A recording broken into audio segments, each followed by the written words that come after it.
आणि मग ते विहिरीत थांबले की आपण खुर्ची पकडतो. तुम्हाला काय पकडायचंय? अंक. काय पकडायचं?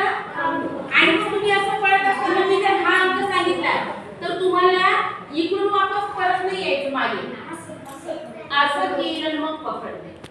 समजलं? हा, सरळ मार्गाने यायचं आणि जो येईल तो जिंकेल. असं मधून पण पडणार नाहीये कोणी.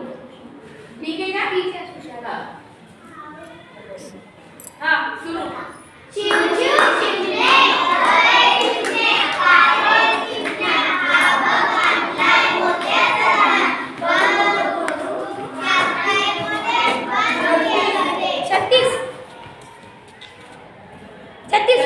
कागदवाले बाकीच्या जागेवर बसा. बाकीचे बसा. आणि 9 ते 3 झाला आता कागदवाले कोणी येतो?